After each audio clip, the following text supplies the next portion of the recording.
Yeah, just talking about language and how, because that is our main, method of categorizing, objects, experience, apparent, shall I say, objects, experiences, events, and really everything we come across in our lives. I argue that the language that we use defines the limits of what we are able to think about and what we're able to talk about.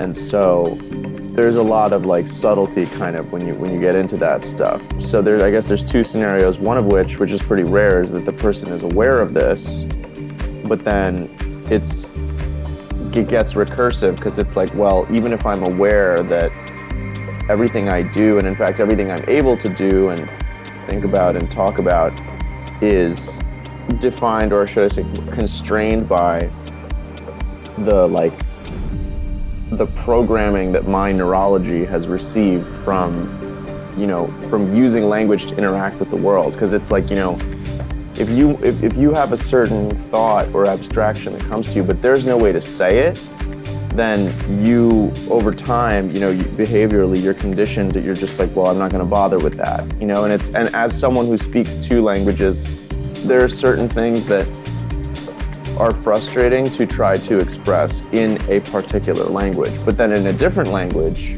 it's easy as heck.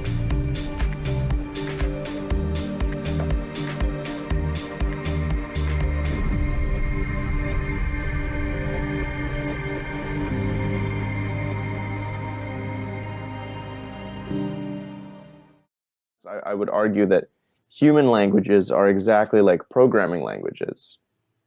And this, I think, is where this conversation could get really interesting, because I was just, Mel has this book called Learn to Code Now. And, just, if I ever start to space out, I'll just absentmindedly grab a book off the bookshelf and start reading it and be like, I want to learn to code. It's like, there's 4 million other books here about things that you are actually already interested in. So, but I was learning it, and the guy was like, yeah, well, each programming language has its own advantages and disadvantages. Mm-hmm. It just got me thinking, languages, human languages are exactly like that. They have their advantages and they have their disadvantages.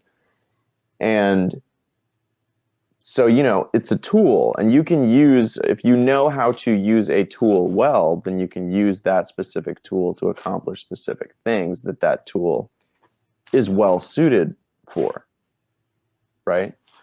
But if you don't know how to use the tool very well, or you're not aware that there are other tools that can allow you to get around some potential obstacles or roadblocks, then you can become very frustrated very quickly trying to, hammer in, a nail with, a foam roller or something like that, and I think specifically with English, English has some major disadvantages. I don't think it's very good for, well, whatever, I'll keep my views to myself. It's just my English-hating, foreign-born national. Well, no, it's diatribe. You don't have to. You can if you want to. The only reason not to is that's going to take us down, because I'm a native English speaker as well, and I've got my issues with this language. It's one of the sillier languages. It's just so silly. It's so freaking silly. And that may be part of it, but it's internally discontinuous. It's one of the few languages that breaks itself just word to word. Oh, this word's spelled the same way as that word, but they're pronounced differently. Yeah. Why? Just 'cause. Yeah, the Romance languages, which are the ones I'm most familiar with outside of English, Spanish and French particularly, and they Italian. Stick to their rules. Yeah, most part. It doesn't suddenly change, and everything's anyway.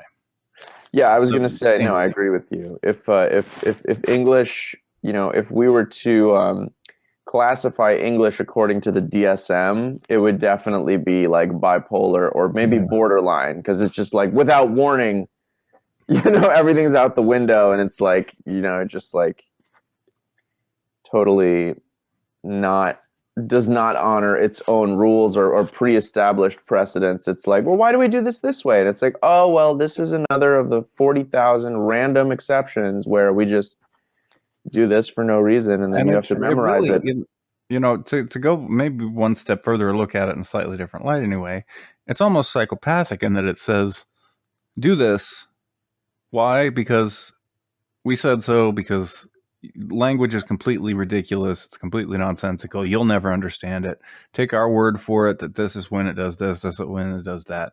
And ultimately, don't think about a better way. Like, don't think about Esperanto. Don't think about a way of using language, and amalgamating languages to make a modern language that's at least somewhat usable if people decided they wanted to do that. But not that I'm advocating for Esperanto, but it I've was never really a looked into it. try. It was an interesting venture.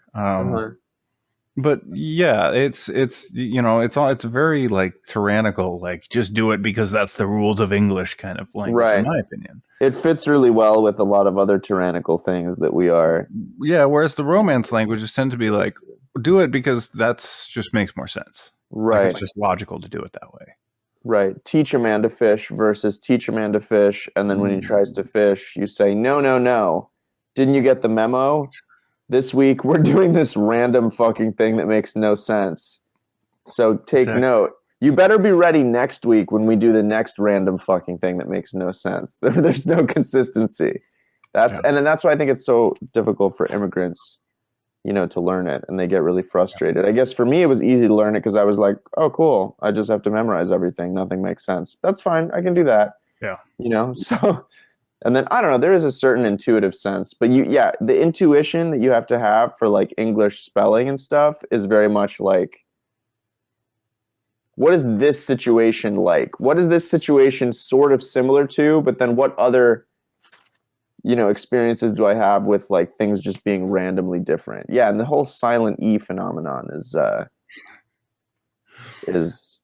Here's the thing about English, though. Here's the to give it upside, and really the reason I think why the system of English was selected is because that's got some downsides, but the upside is because there's no rules really. The rules are more or less arbitrary. Mm-hmm. You can have people who understand the rules so well that they can then completely break them, but still remain inside that feel of English without breaking into this doesn't feel like English at all. It still feels like English, but you can tell something's going on.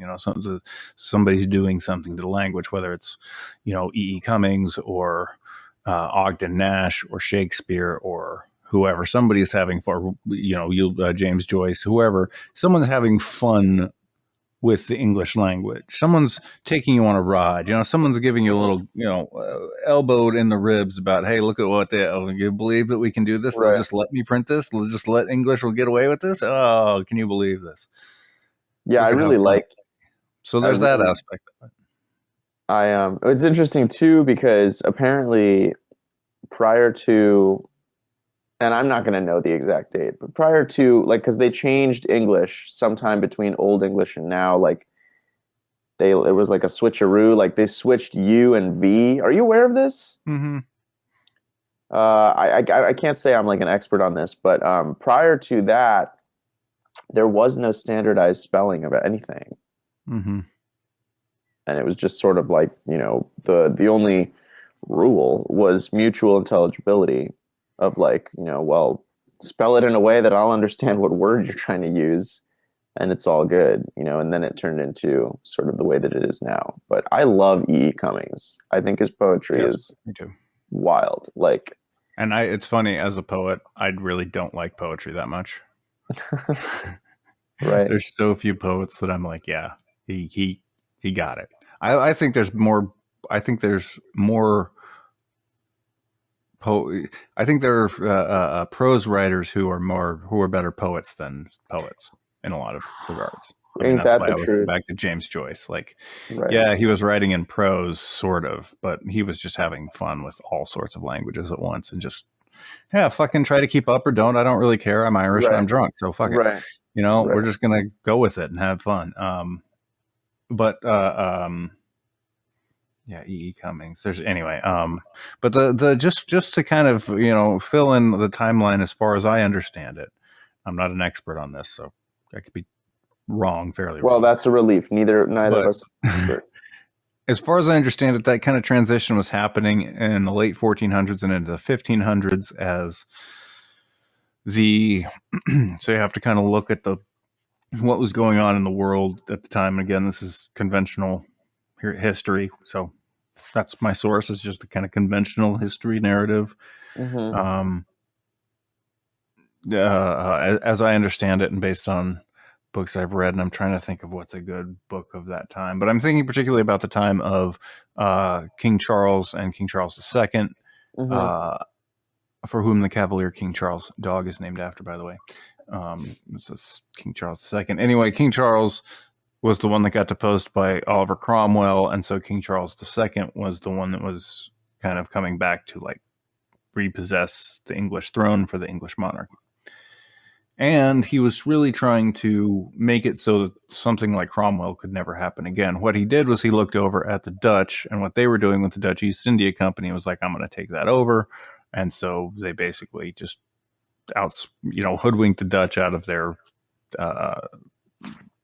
possessions in Southeast Asia as that was Southeast Asia and South Pacific. As that was going on, you started to see a lot of cultural mingling, more so than before, with English and the Dutch languages. And that's when you start to see the U come into more usage and the V become more consonantal, because in the Dutch languages, the V is a consonant always, whereas in English, before, the V was either usually the U, and then V would be a B or usually a B in English before that. But once the Dutch started to culturally started to cross-pollinate, that's when the V started to come into more use as a consonantal, and then U became the vowel. And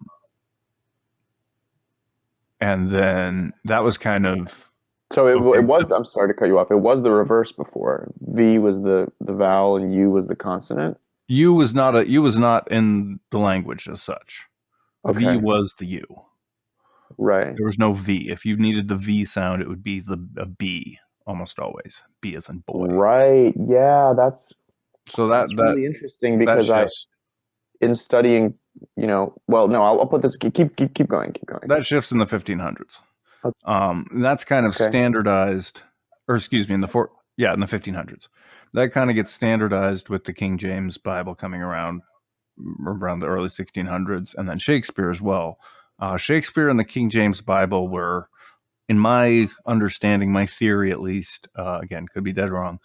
My understanding is that those were kind of the two landmark, like, we're going to put the Bible out, the King James Bible, the definitive English Bible, and we're going to put out the definitive English literary work of this guy, Shakespeare. And that's going to be the coming out party for the standardized modern English language.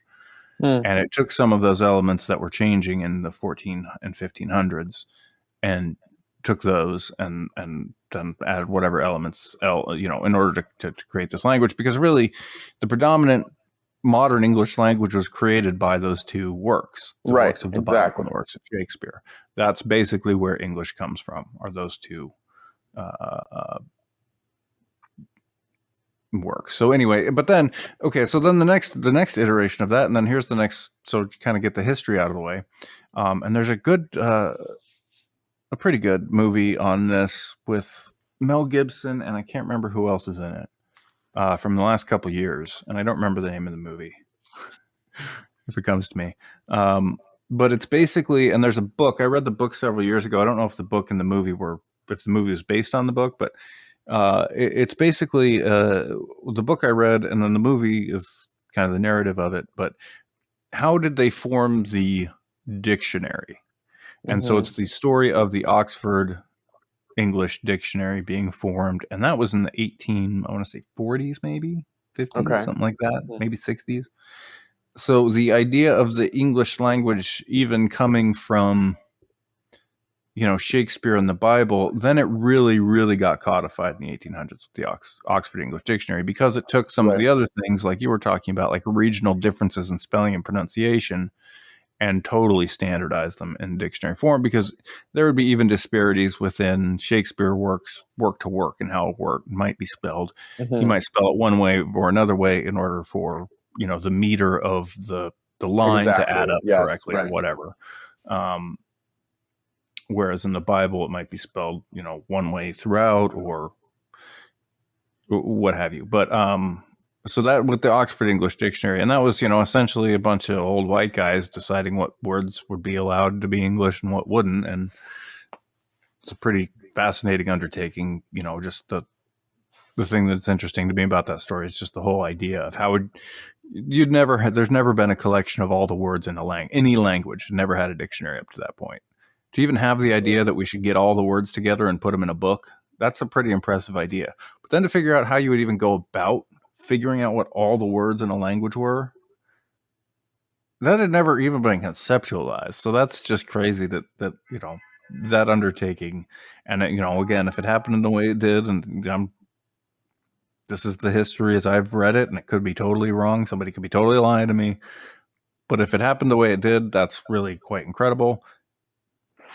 If it was more than just a couple of people and it was more thought out than just a couple of years, if it had been thought out well in advance, it wouldn't surprise me, because it is that colossal of an undertaking. So I don't know which way I come down on whether that's a true story or not. Wow. But it's an interesting narrative. And the movie was pretty good. I find Mel Gibson's actually, who I hated before, seems like he's getting better in his older age at being in movies.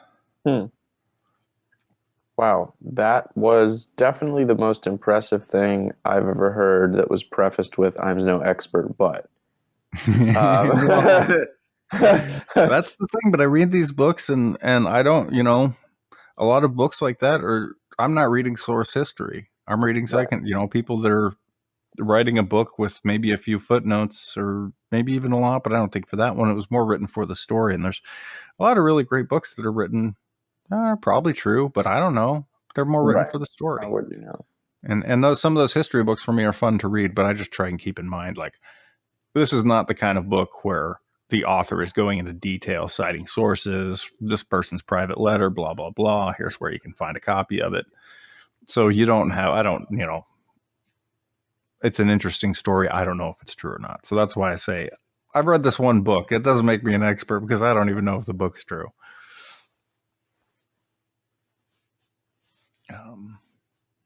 Because history is a big subject, and there's lots of big lies in history that people believe. So yes, it's just a matter of scalability. How far can you scale out a lie?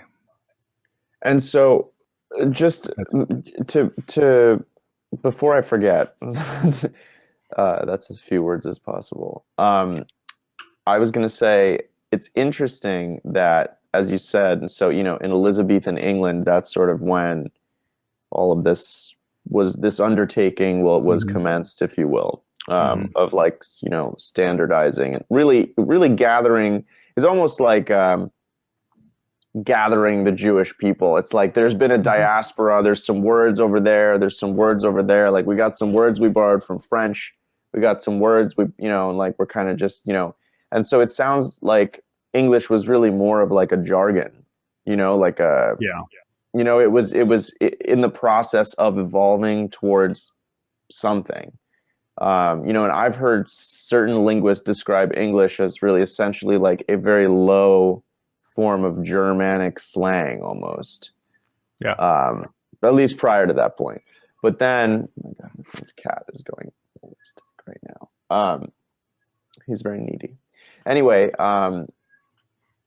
so yeah, and I just think it's interesting that English replaced Latin, like, as the sort of like liturgical language in at least in Britain. Oh, buddy. Yeah. And it's just, and like, for, I don't know, it's, I guess I'm tracing the because my, not end game, but, well, sort of like my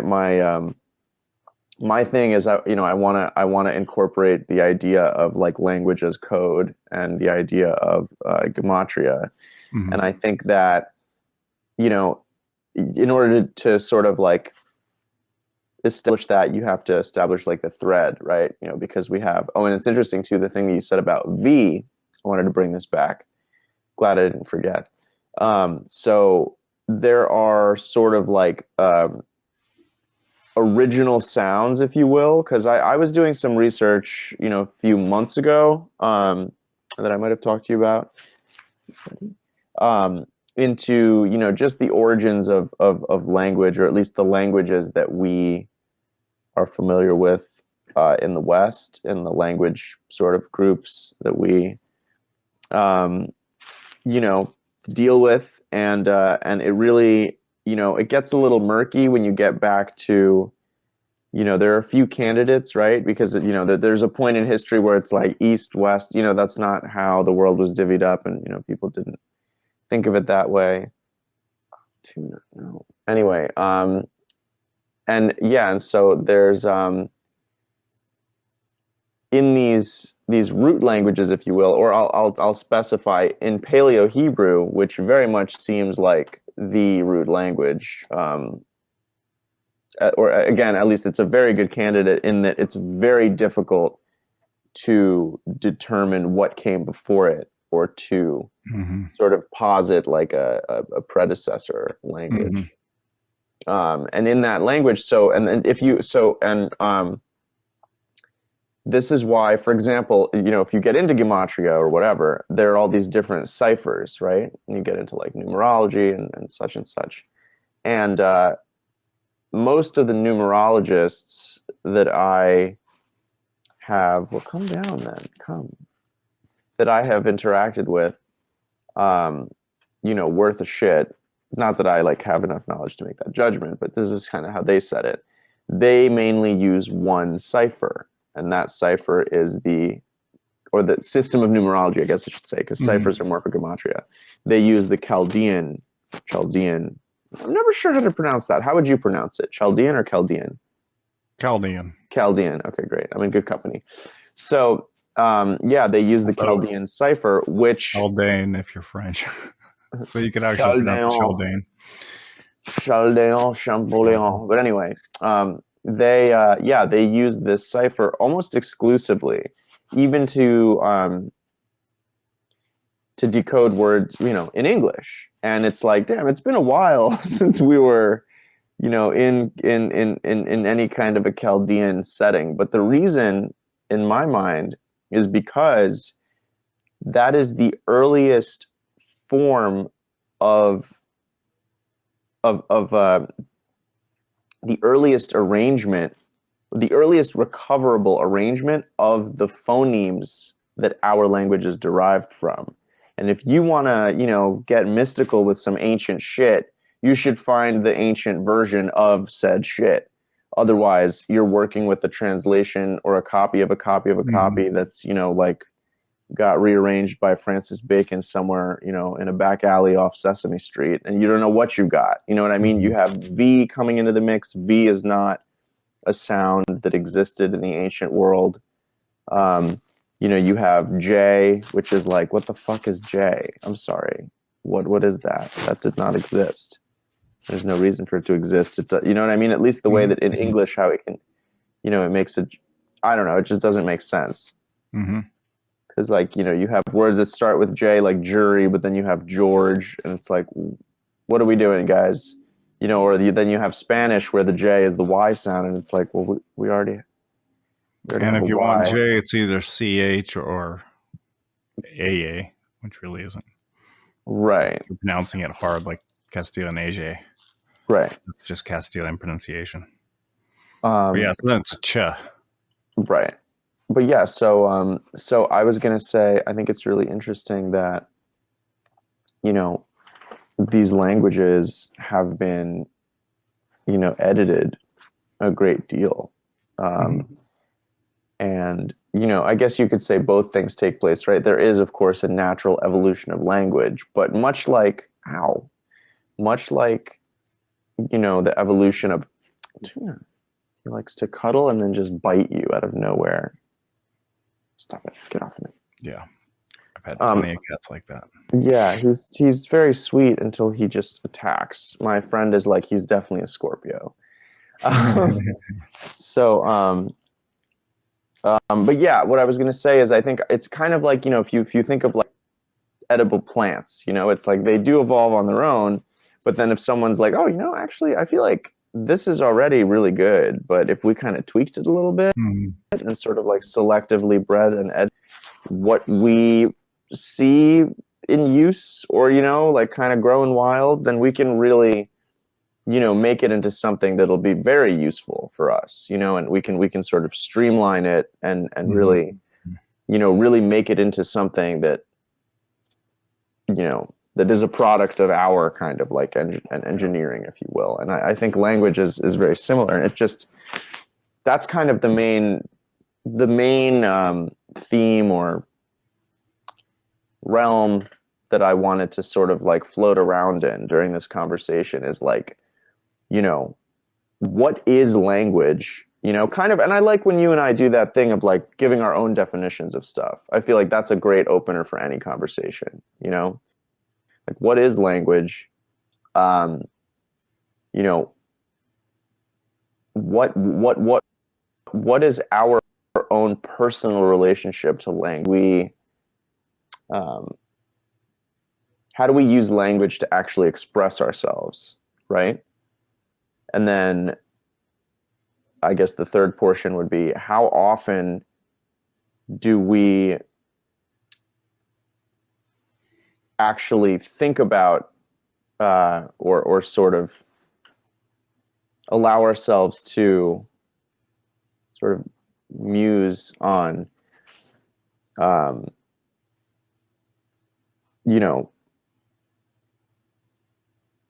the limits of language and like what does language empower us and enable us to do, sort of like the same way that if you had a you know you had like an old iPad or like an old computer with some operating system on it and you were trying to streamline your life. You look at it and you're like, what is okay, I use this thing a lot, but do I really need it? Like, is it helpful? Like, what can I do on this machine and what can I not do on this machine?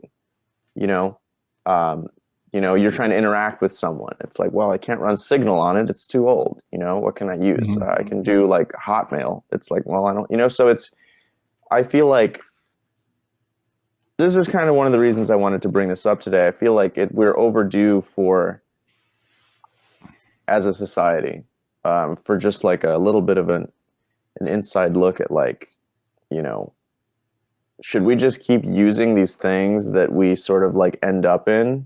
Like if a stranger in a subway just like walked up to you and handed you his duffel bag and you were stuck there carrying it, you wouldn't just continue on your journey. You'd be like, what the fuck is in here? Is this gonna, like you Mhm. would be more suspect of it. But language is a lot like that. We just learn it and, nobody else really questions it. And so we just like use it. But then, Mhm. and I'll shut up in a second, but this feeds in really nicely to what's going on now with, the whole situation with the medical tyranny and also with things like the political correctness and the trans movement is, it's we're kind of moving in the other direction now. It's like, we gave you too many words. You're getting awfully creative. So now you can't say this and you can't say that. And it's getting to the point, I don't know if this is like, if you're privy to this part of it, but they're trying to remove the words like woman and man. Like they don't want those words to exist anymore. And I argue that this is sort of like, to whatever extent this was planned, this is almost like the final arc of the evolution of English,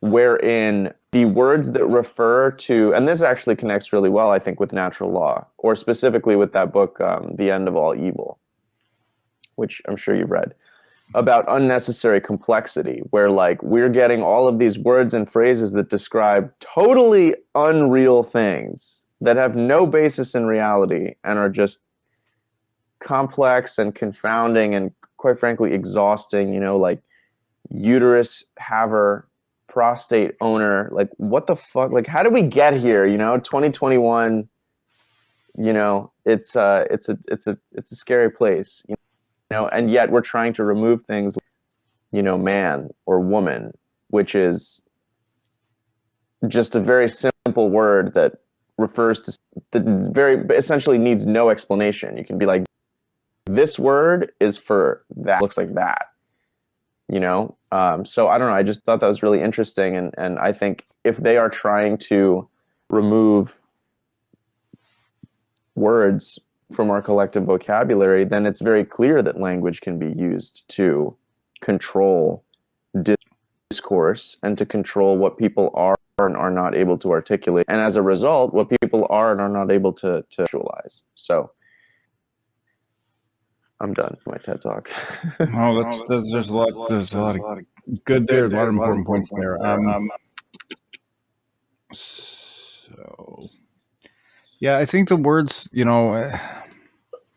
words kind of the weaponized is maybe the wrong term. I think that's happening, but might not be the right term for what you were talking about necessarily. But just the idea that words are being, stripped away because they're too, simple, not simple enough. I'm not really sure, but it's weird. Like you talk about substituting something like prostate haver, uterus owner, or whatever, for man or woman, and that seems to be a problem, or using man or woman's a problem, so we need these more cumbersome, often politically correct, but more cumbersome terms. And yet we're putting in words into the dictionary like ASAP and LOL and YOLO. I mean, if these words are in the dictionary, which are just abbreviated shorthands to make it more effective, essentially, to communicate, particularly in a text-based medium, but nonetheless, why can't we do the same thing? Why, so basically you're saying that it's more important to think about people, to protect people from thinking about language than it is to give people the freedom to use language. And again, that really goes to the control aspect of it, because you're limiting what, essentially people feel like they're in control of when it comes to language, because when you can't say that word, anyway. And if I may cut in for just a second, it's kind of similar to the war on drugs, where it's like these things are out there, and you're policing decisions people are making that have in terms of natural law, like arguably the most non-aggression-ish thing ever, of like, oh well, I want to experiment with this, I want to express myself like this, I want to put this into my body, and it's like that invasion of the most intimate level, of really trying to invade mind itself, policing the mind, right? Because that's really what you're doing, policing the tool belt, the toolkit that the person's mind has, and like I wanted to say something else, but it's kind of drifting away from me. I don't want to cut you off. Well, what was I going to say now? Damn it! It's contagious. The policing of language, control of the thought space. Anyway, just we're going to circle back eventually to the whole idea underlying all of this, which is that's really what we're talking about now, is drifting well into the general semantics area, which is good, and we'll definitely talk more about that later, especially as we get to the third part of that question. But maybe it's more like a hijacking of the words. But what it is, here's what I was going to say: it's a stripping out. And it's this arbitrary, like the language itself. Like when we already talked about, the English language has all these arbitrary rules. Now the rules about what words are allowed and what words are constitute as being in the English language or not, or in, culturally acceptable English, maybe politically correct English. Now those rules are arbitrary, and it is like the war on drugs as well, where, well, this opium is illegal if it's heroin, but it's legal if it's fentanyl. Like, that's just an arbitrary distinction at that point. And that's the whole game. And I think that's really what, you were saying, and that's what ties together, is that's the whole game, is saying, here, take this pen. If you grab the wrong side of the pen, you go to jail. But if you grab the correct side of the pen, Right. you get the pen and $100. And you go, well, I was here yesterday and I grabbed the pointy side of the pen and I got thrown in jail. So I'll grab the other side of the pen. Oh, nope, sorry, you're going in jail again because it's just arbitrary. And then add that's the whole crux. I was going to say, and the internet is the perfect way to sort of render this whole process like into a very like frantic, or frenetic maybe is the right word, like schizophrenic thing of like, there's this like digital dimension where everything's always changing really fast. And like, if one person insinuates that they are potentially slightly offended by the way that something was, done or said, then you have this like legion of keyboard warriors or whatever that are up in arms about it, most of whom are probably bots. But so it's like this. Yeah, it's the most sort of like, I would say oversensitive, hypersensitive, the most demanding element in society gets to make arbitrary rules that the rest of society has to follow, simply because they don't want to stir the pot, and they don't, they're just sort of like, okay, sounds a little crazy, but whatever, I guess we should be respectful of one another. And it's sort of gradually whittling away at, our connection to reality, if you think about it, because it's like, well, you're wearing a coat with red on it, and then you're like, how dare you, one time I got mugged by a guy, in a red hat. I'm so triggered by that. I can't believe that you would use that word red when speaking to me. You must be the most insensitive person I've ever met. And then I'm like, I'm so sorry. Wow. And then now I'm having an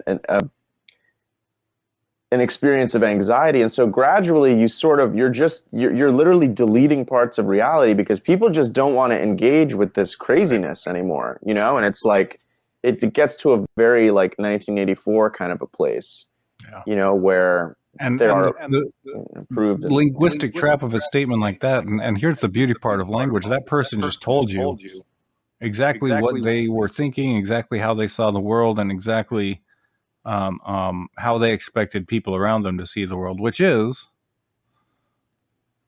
that I expect you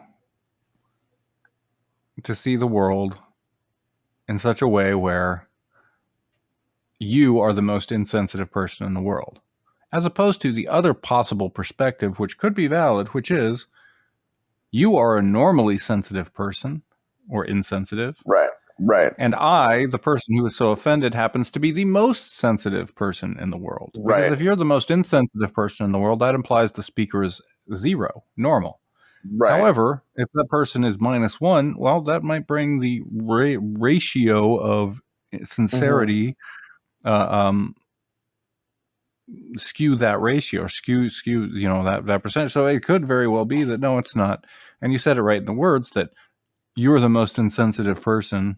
You must be the most insensitive person. Or the other way of looking at it is, I am more or less normal, and you are on the more sensitive side yourself, higher on the index. Yeah, right. So and that's one of the beauty parts about language, and why it's so interesting to, and this, I don't remember if we were talking about this before we rolled, but there really has to be an understanding of etymology, and I would say logism, or at least logic from a philosophical standpoint. But there has to be an understanding of etymology and understanding of logic before you can really start to understand, I think, this level of the way that language operates. And I want to get more to that, and we will.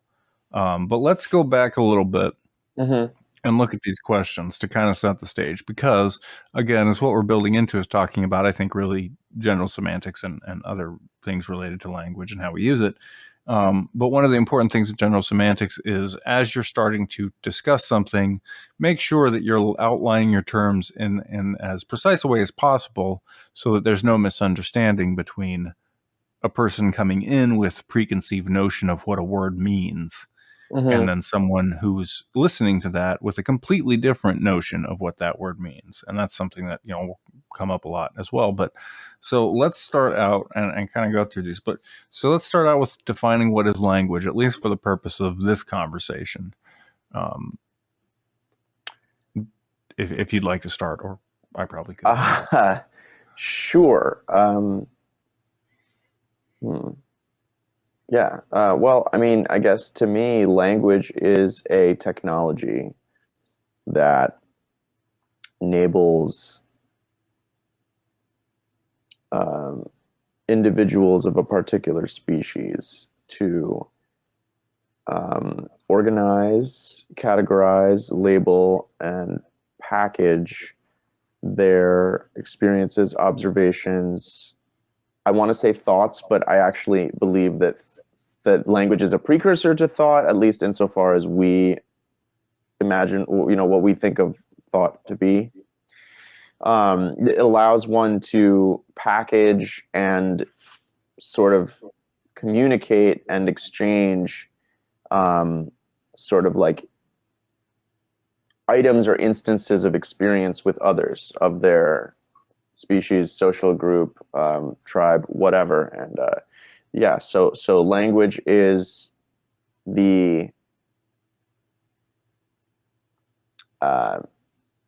it is the mailroom of experiences, and I'm trying to decide what else. This is a lot harder than I would think. Define language using words. Define language without using language or words, because words are language. Fuck. I think I think that's a decent definition. It is a technology that allows for the drawing attention to and exchanging of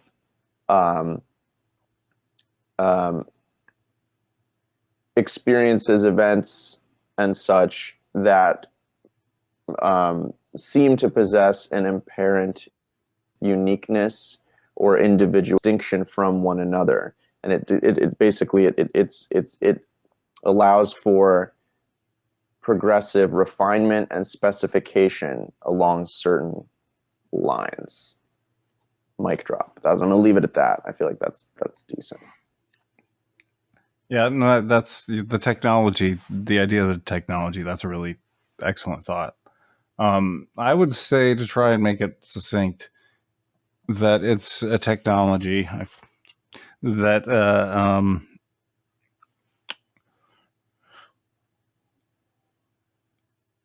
it's a technology. So, but the technology itself is a medium through which information can be communicated more efficiently, or in a more efficient manner, particularly knowledge that is generational, and knowledge that is perceptual, in the sense that it communicates my perception of events to someone else. But I think the anytime you talk about language, I think it has to be kept in mind, and I'm not saying this is the only thing. I think, you made a lot of good points that I'm not going to really go back over about, communication, how it builds thought, and how it's kind of bound up inexorably with thought itself. But just the idea that anytime you're talking about language, you have to talk about the only reason to have language is for generational communication. The only, it's important to say, I saw the gazelle over there, so, well, you saw it over there, so it must be over there, because if we don't find it, how, we're going to die because we're hungry. Yes, it's important for that on that level.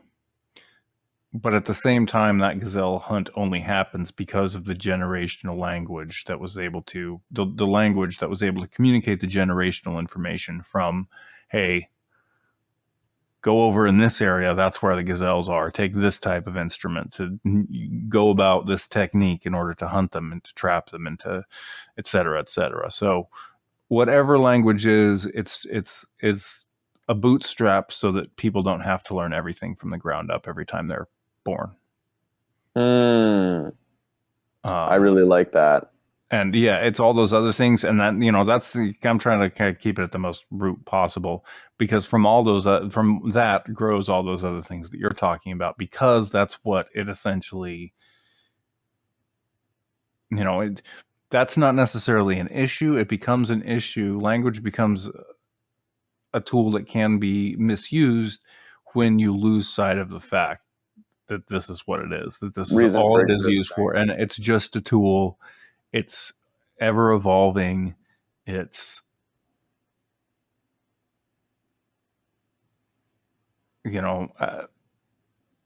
not to get too bound up with what your perception of the language is, but to understand it's just the tool, the job of which is to best communicate things that make it so that people can live successfully in some way. And that does go to communicate about the laws of nature, particularly. That's the main thing that you want to communicate. And that's why natural law is so occulted and obfuscated, is because that one understanding completely changes the worldview and makes the current world system impassable and obsolete, because nobody believes in that lie anymore. If everyone understands natural law, nobody's going to waste time believing, much less believing in something that's so illogical and such an obvious lie. So communicating, essentially, the language is really to communicate natural